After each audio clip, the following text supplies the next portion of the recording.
आज हम object oriented programming concept के कुछ पॉइंट्स पर चर्चा करेंगे, जैसे मैसेजेस। ऑब्जेक्ट ओरिएंटेड प्रोग्रामिंग में ऑब्जेक्ट का एक पूरा समूह होता है। ये ऑब्जेक्ट्स आपस में एक दूसरे से कम्युनिकेशन करते हैं। किसी ऑब्जेक्ट ओरिएंटेड प्रोग्रामिंग में निम्न 3 कॉन्सेप्ट होते हैं। पहला, आवश्यक डेटा के आधार पर एक ऐसी क्लास डिफिनीशन का निर्माण करना जो कि आवश्यक ऑब्जेक्ट की प्रॉपर्टीज व उसके बिहेवियर का वर्णन करे। दूसरा, क्रिएट किए गए आवश्यक डेटा टाइप या क्लास के ऑब्जेक्ट्स क्रिएट करना। तथा तीसरा, क्रिएट होने वाले विभिन्न ऑब्जेक्ट्स के बीच कम्युनिकेशन को स्थापित करना। अर्थात पहले क्लास बनाना, एक क्लास क्रिएट करना, फिर क्रिएट किए गए क्लास के ऑब्जेक्ट क्रिएट करना, और फिर क्रिएट होने वाले या बनने वाले विभिन्न ऑब्जेक्ट्स के बीच कम्युनिकेशन स्थापित करना। 2 ऑब्जेक्ट आपस में उसी प्रकार से सूचनाओं का आदान प्रदान करते हैं जिस तरह से वास्तविक दुनिया में आम व्यक्ति आपस में मैसेज सेंड करके, मैसेज भेज करके आपस में एक दूसरे से कम्युनिकेशन करते हैं।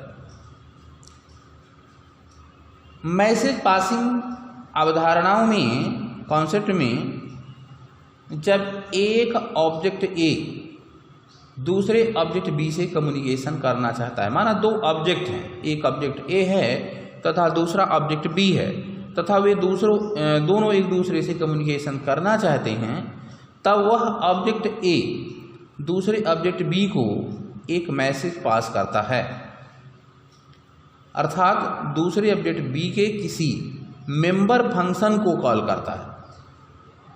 ऑब्जेक्ट ए दूसरे ऑब्जेक्ट बी के किसी मेंबर फंक्शन को कॉल करता है। इस कॉन्सेप्ट में 3 बातें होती हैं। पहला, ऑब्जेक्ट, अर्थात कम से कम 2 ऑब्जेक्ट होंगे जो आपस में कम्युनिकेशन करेंगे। मैसेज, ऑब्जेक्ट के लिए मेंबर फंक्शन, अर्थात जो ऑब्जेक्ट आपस में कम्युनिकेशन कर रहे हैं उनके अपने मेंबर फंक्शन होंगे जिनके द्वारा वे एक दूसरे से कम्युनिकेशन करेंगे।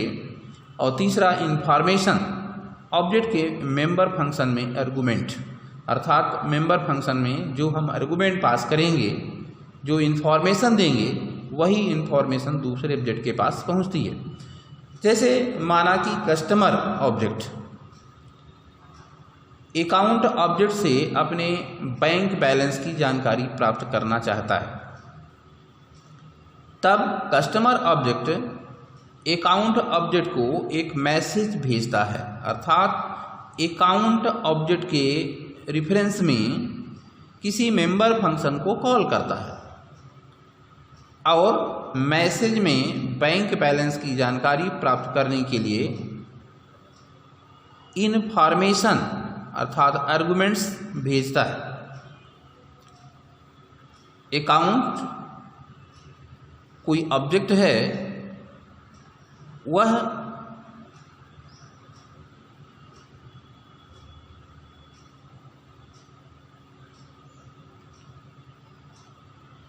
यहाँ अकाउंट ऑब्जेक्ट से object dot information, object account dot information, अर्थात अकाउंट क्लास, अकाउंट ऑब्जेक्ट की इंफॉर्मेशन मेथड को कॉल करता है और उसके अंदर बैंक बैलेंस आर्गुमेंट के रूप में पास किया जाता है।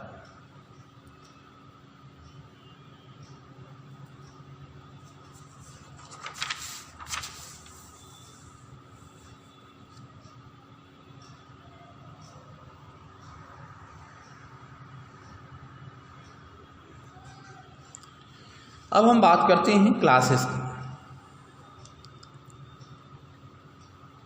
जब विभिन्न डेटा टाइप के आपस में लॉजिकल रूप से संबंधित कई डेटा को एक ही वेरिएबल में रखना होता है तब हम स्ट्रक्चर का यूज करते हैं। Structure is the collection of dissimilar elements, अर्थात अलग अलग तरह के, जो एक तरह के ना हों, अलग अलग तरह के एलिमेंट्स के कलेक्शन स्ट्रक्चर कहलाता है।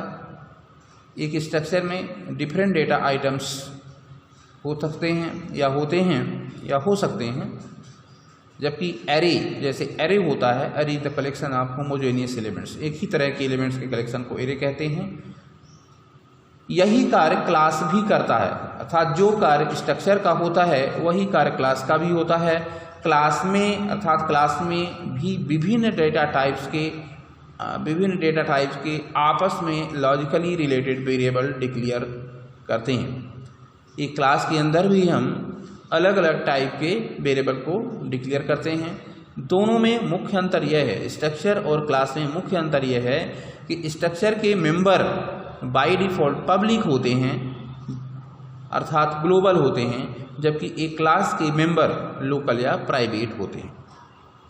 क्लास की दूसरी विशेषता यह है कि क्लास के डेटा मेंबर को एक्सेस करने के लिए फंक्शंस भी क्लास के अंदर लिखे जा सकते हैं और हम इन्हीं मेंबर फंक्शंस की सहायता से किसी क्लास के ऑब्जेक्ट के डेटा मेंबर्स को एक्सेस कर सकते हैं। अर्थात ऑब्जेक्ट ओरिएंटेड प्रोग्रामिंग में हम क्लास का कॉन्सेप्ट यूज करते हैं तथा स्ट्रक्चर का भी कॉन्सेप्ट यूज किया जाता है, लेकिन क्लास में हम डेटा मेंबर के साथ साथ फंक्शंस को भी डिफाइन करते हैं, डिक्लेयर करते हैं तथा उन्हें डिफाइन भी करते हैं, तथा उन फंक्शंस को हम क्लास के ऑब्जेक्ट के द्वारा एक्सेस करते हैं। जबकि जो स्ट्रक्चर होते हैं, स्ट्रक्चर के अंदर सिर्फ मेंबर वेरिएबल्स भरी होते हैं, फंक्शंस नहीं होते हैं। ऑब्जेक्ट ओरिएंटेड प्रोग्रामिंग में क्लास एक यूजर डिफाइंड डेटा टाइप होता है जिसमें डाटा मेंबर अर्थात वेरिएबल्स एवं मेंबर फंक्शंस अर्थात मेथड्स एक सिंगल यूनिट में बंधे होते हैं, जिसे हम क्लास कहते हैं।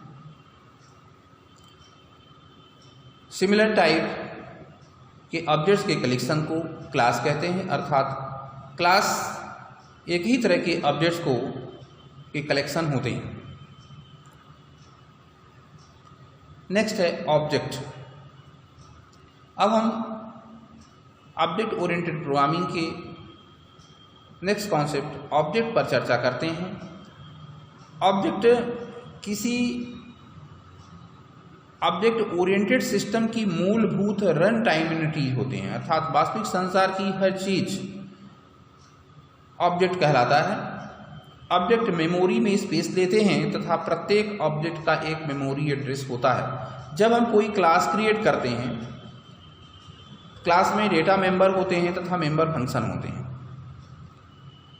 किसी क्लास के डेटा मेंबर मेमोरी में तब तक स्थान नहीं लेते, तब तक मेमोरी में स्पेस नहीं लेते हैं जब तक उस क्लास का ऑब्जेक्ट क्रिएट नहीं किया जाता। जैसे अर्थात किसी क्लास का ऑब्जेक्ट मेमोरी में स्थान लेता है और उतना स्थान लेता है जितना उसके मेंबर्स अर्थात डेटा मेंबर्स, डिक्लेयर किए गए डेटा मेंबर्स स्पेस लेते हैं। नेक्स्ट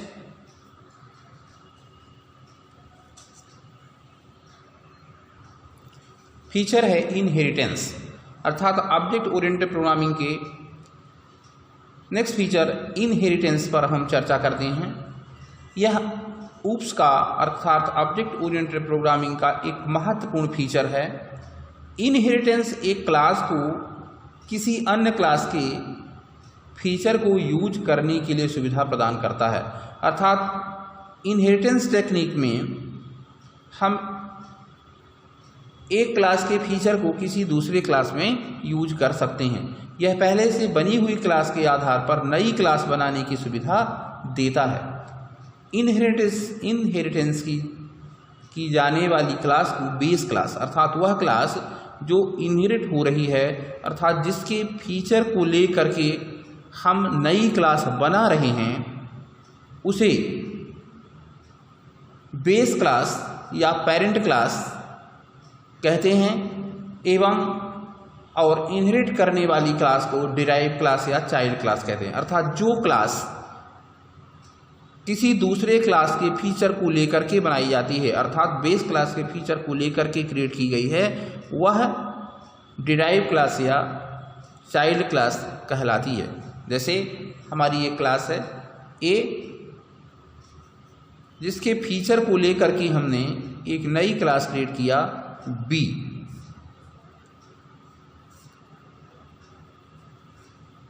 तो यहाँ ए बेस क्लास कहलाएगी तथा बी डिराइव क्लास कहलाएगी। बी क्लास के अपने निजी के भी फीचर होंगे तथा यह ए क्लास के भी फीचर को एक्सेस कर सकती है, यूज कर सकती है। इनहेरिटेंस एक ऐसा तरीका है, एक ऐसी टेक्निक है जिसमें एक क्लास के ऑब्जेक्ट्स किसी दूसरी क्लास के गुणों को प्राप्त कर लेते हैं।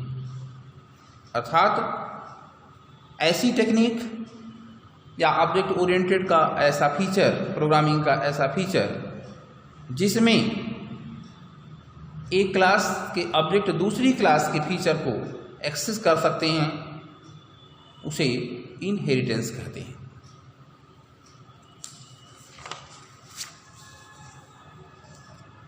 नेक्स्ट टॉपिक है रीयूजेबिलिटी। यह ऑब्जेक्ट ओरिएंटेड का एक अन्य महत्वपूर्ण कॉन्सेप्ट है, फीचर है। एक बार एक क्लास लिखकर तैयार कर लेने के बाद उसी क्लास को अन्य प्रोग्राम में आवश्यकता अनुसार ठीक उसी प्रकार यूज कर सकते हैं जिस प्रकार से प्रोसीजरल लैंग्वेज में लाइब्रेरी फंक्शन को यूज करते हैं। जैसे प्रोसीजरल लैंग्वेज में लाइब्रेरी फंक्शन होते हैं, प्री डिफाइंड लाइब्रेरी फंक्शन होते हैं, और उन्हीं फंक्शनों को लेकर के हम नए नए प्रोग्राम बनाते हैं। उसी तरह से ऑब्जेक्ट ओरिएंटेड प्रोग्रामिंग में क्लास का कॉन्सेप्ट होता है। एक क्लास से नई क्लासेस इनहेरिट की जाती हैं जो पहले वाले क्लास के, अर्थात बेस क्लास के फीचर को भी इनहेरिट करती हैं। इनहेरिटेंस की विशेषता का यूज करते हुए हम पहले से क्रिएट की गई क्लास में चेंज किए बिना ही हम एक डिराइव क्लास बनाकर बेस क्लास के फीचर को भी यूज कर सकते हैं और अपने डिराइव क्लास के गुण भी उसमें जोड़ सकते हैं। जैसे एक बर्ड नाम की क्लास है। अब कॉमन बर्ड की कुछ विशेषता, सभी बर्ड की एक कॉमन जो विशेषताएं हैं उनको हमने बर्ड क्लास के अंदर रख दिया। फिर इसके बाद हमने बर्ड क्लास से लेकर के एक क्लास बनाई फ्लाइंग क्लास, अर्थात उड़ने वाली बर्ड्स, फ्लाइंग बर्ड, और एक बनाई नॉन फ्लाइंग बर्ड, न उड़ने वाली बर्ड। तो इस तरह से बर्ड क्लास के अंदर यूज किए गए एट्रीब्यूट्स एवं मेथड्स में कोई चेंज किए बिना हम दो नई क्लास बना करके बेस क्लास के फीचर के साथ साथ उन डिराइव क्लास के फीचर को भी डिराइव क्लास के ऑब्जेक्ट की सहायता से एक्सेस कर सकते हैं। बेस क्लास में अर्थात जो कॉमन बर्ड्स के गुण होते हैं उनको हमें दोनों क्लासेस में, फ्लाइंग क्लास बर्ड एवं नॉन फ्लाइंग बर्ड में, अलग अलग डिफाइन करने नहीं पड़ा। यही रीयूजेबिलिटी कहलाता है, अर्थात उसी कोड को हम दोबारा यूज कर लें, उसे हमें बार बार ना लिखना पड़े। पॉलीमॉर्फिज्म ऑब्जेक्ट ओरिएंटेड प्रोग्रामिंग का यह एक महत्वपूर्ण फीचर है जिसमें पॉली का मतलब होता है मैनी, अर्थात कई, तथा मॉर्फिज्म का मतलब होता है फॉर्म। पॉलीमॉर्फिज्म का मतलब हुआ मैनी फॉर्म, यानी कई रूप, फॉर्म यानी रूप, कई रूप। वन ऑब्जेक्ट मैनी इंटरफेस, एक ऑब्जेक्ट के कई रूप होना पॉलीमॉर्फिज्म कहलाता है। जैसे एक पेड़ है, एक पेड़ में पत्ते होते हैं, फल होते हैं, फूल होते हैं, पेड़ छाया भी देता है। अब कोई व्यक्ति जैसे कोई पथिक है, वह पेड़ के पास जाता है छाया की आशा से कि हमको पेड़ के पास जाने के लिए कितना मेहनत करना पड़ेगा, प्लस हमको छाया मिलेगी कि नहीं मिलेगी। दूसरा कोई व्यक्ति है, यदि वह लकड़ी की आशा से जाता है तो वह अनुमान लगा के जाता है कि हमको कितनी लकड़ी मिल सकती है। कोई फल की आशा से जाता है तो ये देख के जाता है कि पेड़ में फल हैं कि नहीं है, हमें फल मिल सकते हैं कि नहीं। इसी तरह से कोई जानवर है, पशु है, वो पत्ते की आशा से जाता है तो पत्ते पास में हैं, उसको मिल सकते हैं कि नहीं मिल सकते, इस आशा से जाता है। कोई पक्षी फूल की आशा से जाता है। तो अलग अलग ऑब्जेक्ट, अलग अलग जीव एक ही ऑब्जेक्ट के पास अलग अलग आशाओं को लेकर के जाते हैं। यह फीचर पॉलीमॉर्फिज्म कहलाता है। प्रोग्रामिंग के कॉन्सेप्ट में जैसे हम फंक्शन ओवरलोडिंग या ऑपरेटर ओवरलोडिंग का यूज़ करते हैं। पॉलीमॉर्फिज्म दो तरह के होते हैं, एक कंपाइल टाइम पॉलीमॉर्फिज्म और दूसरा run time polymorphism. Compile time polymorphism को हम मेथड ओवरलोडिंग या अर्ली बाइंडिंग भी कह सकते हैं। अर्थात हम समान नाम के, सेम नेम के मेथड की विभिन्न सिग्नेचर के साथ डिक्लेयर करते हैं, क्योंकि हम अलग अलग टास्क को एक ही मेथड से परफॉर्म नहीं कर सकते हैं। रन टाइम पॉलीमॉर्फिज्म में हम रन टाइम पॉलीमॉर्फिज्म को हम लेट बाइंडिंग या डायनेमिक बाइंडिंग या मेथड ओवरराइडिंग भी कह सकते हैं।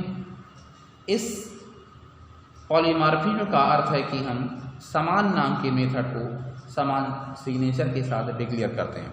Method overloading and method overriding. Method overloading, this is compile time polymorphism, and method overriding, the example of run time polymorphism.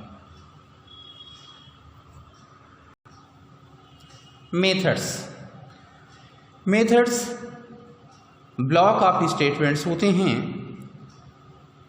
तथा इनका यूज एक विशेष ऑपरेशन को परफॉर्म करने के लिए किया जाता है। प्रोग्राम में जिस जगह पर हमें जिस विशेष ऑपरेशन को परफॉर्म कराना होता है, वहाँ हम उससे संबंधित मेथड को कॉल करते हैं। अर्थात एक बड़े प्रोग्राम को छोटे छोटे सब प्रोग्राम में डिवाइड करने के लिए हम मेथड का यूज करते हैं। मेथड ग्रुप ऑफ स्टेटमेंट्स होते हैं तथा पर्टिकुलर टास्क को परफॉर्म करते हैं। जहाँ पर हमें उस पर्टिकुलर टास्क को परफॉर्म कराना होता है, वहाँ हम उस मेथड को कॉल कर लेते हैं। मेथड प्रोग्राम में कोड को कम करने तथा मेमोरी को बचाने का एक अच्छा साधन है, क्योंकि यह एक बार डिफाइन करना तथा बार बार यूज करना के सिद्धांत पर काम करते हैं। अर्थात मेथड को हम एक बार डिफाइन कर लेते हैं तथा ज़रूरत पड़ने पर जहाँ भी उसकी आवश्यकता होती है वहाँ हम उसे कॉल कर सकते हैं या कॉल कर लेते हैं। नेक्स्ट टॉपिक है कंट्रोल स्ट्रक्चर, कंट्रोल स्टेटमेंट या स्ट्रक्चर। कंट्रोल स्टेटमेंट ऐसे स्टेटमेंट होते हैं जिनका यूज प्रोग्राम का एग्जीक्यूशन अर्थात फ्लो कंट्रोल करने के लिए करते हैं। जब कोई भी प्रोग्राम एग्जीक्यूट होता है तो उसमें लिखे गए statement sequentially one by one execute होते हैं। यदि हम चाहते हैं कि वह sequentially one by one execute न होकर के कंडीशन के आधार पर जब हमारी जैसी आवश्यकता हो तो स्टेटमेंट एग्जीक्यूट हों, तथा यदि आवश्यकता नहीं है तो वह स्टेटमेंट एग्जीक्यूट न हो करके कोई अन्य स्टेटमेंट एग्जीक्यूट हों। ऐसे केसेस में हम कंट्रोल स्टेटमेंट या कंट्रोल स्ट्रक्चर का यूज करते हैं। VB.NET में 3 तरह के कंट्रोल स्टेटमेंट का यूज किया जाता है। अन्य प्रोग्रामिंग भाषाएं जैसे C++, इनमें भी इन्हीं कंट्रोल स्टेटमेंट का यूज किया जाता है। सिलेक्शन स्टेटमेंट में पहला सिलेक्शन स्टेटमेंट जिसमें है if statement, if else statement और स्विच स्टेटमेंट। इफ स्टेटमेंट का यूज हम तब करते हैं जब हमें किसी कंडीशन के आधार पर किसी स्टेटमेंट अथवा ब्लॉक ऑफ स्टेटमेंट्स को एग्जीक्यूट करना होता है। अर्थात यदि स्टेटमेंट कंडीशन हमारी सही है, ट्रू है, तो वह स्टेटमेंट एग्जीक्यूट हों, अन्यथा वह एग्जीक्यूट ना हो, अर्थात कमेंट रहे। ऐसे केस में हम इफ स्टेटमेंट का यूज करते हैं। If else statement, if else statement की आवश्यकता हमें तब पड़ती है जब हमें किसी कंडीशन के आधार पर यह डिसाइड करना होता है कि यदि कंडीशन सही है तो कुछ स्टेटमेंट एग्जीक्यूट हों, तथा यदि कंडीशन सही नहीं है तो उस केस में भी कोई अन्य दिए गए स्टेटमेंट एग्जीक्यूट हों। अर्थात ट्रू होने पर कुछ स्टेटमेंट या स्टेटमेंट्स के ब्लॉक एग्जीक्यूट हों, तथा फॉल्स होने पर दूसरे ब्लॉक के स्टेटमेंट एग्जीक्यूट हों। तो ऐसे केसेस में हम इफ एल्स स्टेटमेंट का यूज करते हैं। स्विच स्टेटमेंट,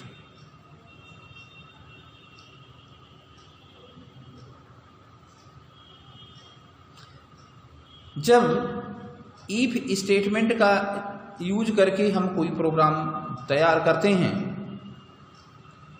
तथा एक से अधिक कंडीशन होने पर कई सारे इफ का यूज हमें करना पड़ता है, जिससे प्रोग्राम काफ़ी कॉम्प्लेक्स हो जाता है। ऐसे केसेस में इफ एल्स लेडर का यूज ना करके, अर्थात कई इफ्स का यूज ना करके हम स्विच स्टेटमेंट का यूज करते हैं। उस केस में स्विच स्टेटमेंट का यूज करना अधिक बेटर होता है। धन्यवाद। नेक्स्ट है इटरेशन स्टेटमेंट। कंट्रोल स्टेटमेंट 3 तरह के होते हैं, जैसा अभी हमने चर्चा किया था। सिलेक्शन स्टेटमेंट पहला, जिसके बारे में भी हमने बात किया, if statement, if else statement, switch statement, ये सिलेक्शन स्टेटमेंट होते हैं। दूसरा है इटरेशन स्टेटमेंट। इटरेशन स्टेटमेंट में हम एक या एक से अधिक स्टेटमेंट को जब किसी एक कंडीशन के आधार पर एक या एक से अधिक बार एग्जीक्यूट कराते हैं तो इसे इटरेशन स्टेटमेंट कहते हैं। अर्थात इटरेशन स्टेटमेंट ऐसे स्टेटमेंट होते हैं जो किसी कंडीशन के आधार पर किसी एक या एक से अधिक स्टेटमेंट को एक या एक से अधिक बार एग्जीक्यूट करते हैं या कई बार एग्जीक्यूट करते हैं। इन्हें लूपिंग स्टेटमेंट भी कहते हैं।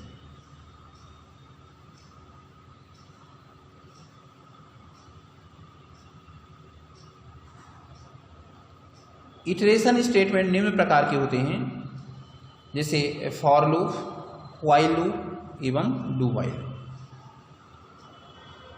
इन तीनों स्टेटमेंट का यूज लूपिंग के लिए ही किया जाता है, अर्थात एक या एक से अधिक स्टेटमेंट को कई बार एग्जीक्यूट करने के लिए करते हैं। इनके सिंटैक्स में अंतर होता है, काम सभी का सेम ही होता है। फॉर लूप फॉर बॉडी के अंदर, फॉर लूप के हेडिंग के अंदर ही 3 पैरामीटर पास होते हैं, एक इनिशियलाइजेशन, दूसरा कंडीशन तथा तीसरा इंक्रीमेंट डिक्रीमेंट। सबसे पहले कंट्रोल फॉर लूप की हेडिंग में इनिशियलाइजेशन पार्ट में जाता है तथा दिए गए काउंटर वेरिएबल को इनिशियलाइज करता है। इनिशियलाइज करने के बाद सेकंड पार्ट होता है कंडीशन, कंडीशन पर जाता है और दी गई कंडीशन को चेक करता है। कंडीशन ट्रू होती है तो नीचे फॉर लूप की बॉडी में लिखे गए स्टेटमेंट्स को एग्जीक्यूट करता है और एग्जीक्यूशन के पश्चात इसके इंक्रीमेंट डिक्रीमेंट पार्ट में जाता है, जहां काउंटर वेरिएबल की वैल्यू को जरूरत के अनुसार घटाता है बढ़ाता है। इसके बाद वापस कंडीशन पार्ट में आता है, कंडीशन चेक करता है। यदि कंडीशन ट्रू होती है तो पुनः वही प्रोसेस होती है, यदि कंडीशन फॉल्स होती है तो कंट्रोल बाहर, लूप से बाहर आ जाता है। व्हाइल लूप ये दूसरे प्रकार का लूपिंग स्टेटमेंट होता है। व्हाइल लूप में हम काउंटर वेरिएबल को लूप के बाहर ही इनिशियलाइज कर लेते हैं। व्हाइल लूप के साथ कंडीशन का यूज किया जाता है। व्हाइल लूप में आते ही सबसे पहले कंडीशन चेक होती है। यदि कंडीशन ट्रू होती है तो अब कंट्रोल लूप की बॉडी में अर्थात व्हाइल लूप के अंदर प्रवेश करता है तथा वहां लिखे गए स्टेटमेंट्स को रीड करता है, एग्जीक्यूट करता है। इसके पश्चात इसकी बॉडी में ही इंक्रीमेंट डिक्रीमेंट अर्थात काउंटर वेरिएबल को घटाने या बढ़ाने का कार्य किया जाता है तथा बॉडी के लास्ट में पहुंचते ही वापस increment decrement part condition part में व्हाइल लूप के कंडीशन में कंट्रोल जंप कर जाता है। वहाँ पुनः कंडीशन चेक होती है तथा कंडीशन ट्रू होने पर वापस बॉडी के अंदर आता है। यदि कंडीशन फॉल्स हो जाती है तो कंट्रोल लूप से बाहर हो जाता है। तीसरा do while loop. Do while loop में कंडीशन लास्ट में चेक होती है, लेकिन इस लूप में भी काउंटर वेरिएबल को बाहर इनिशियलाइज किया जाता है। इसके बाद हम लूप के अंदर आते हैं। एक बार लूप के अंदर लिखे गए स्टेटमेंट रीड किए जाते हैं अर्थात एग्जीक्यूट होते हैं। इसके साथ कंडीशन चेक होती है।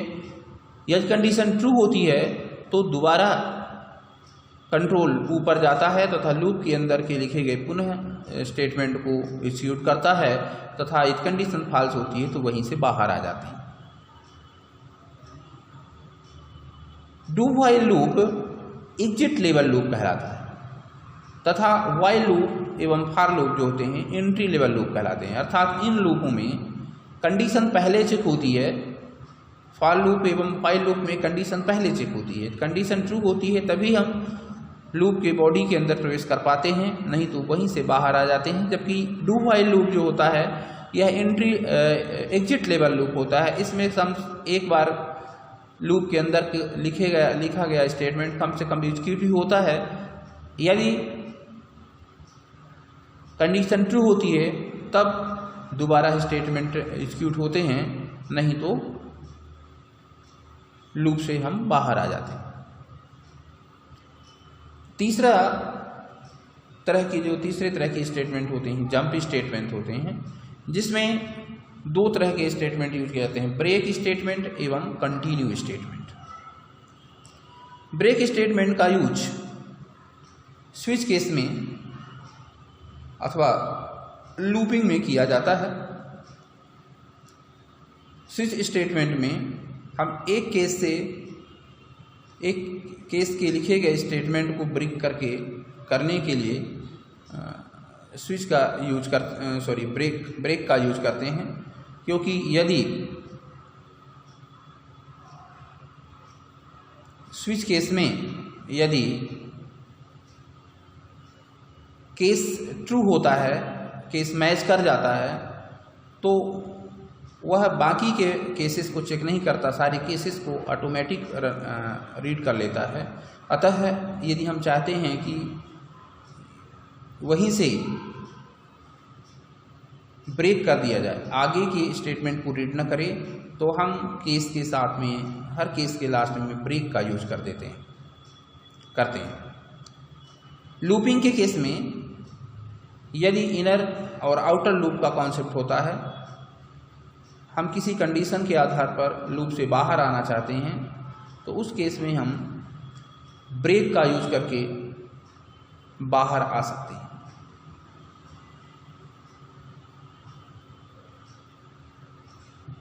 लूपिंग के केस में ब्रेक का यूज करने पर जैसे ही ब्रेक स्टेटमेंट एग्जीक्यूट होता है, तो नीचे के सारे स्टेटमेंट रीड नहीं किए जाते, वहीं से प्रोग्राम ब्रेक हो जाता है। कंटिन्यू स्टेटमेंट दूसरा जंप स्टेटमेंट होता है। इसमें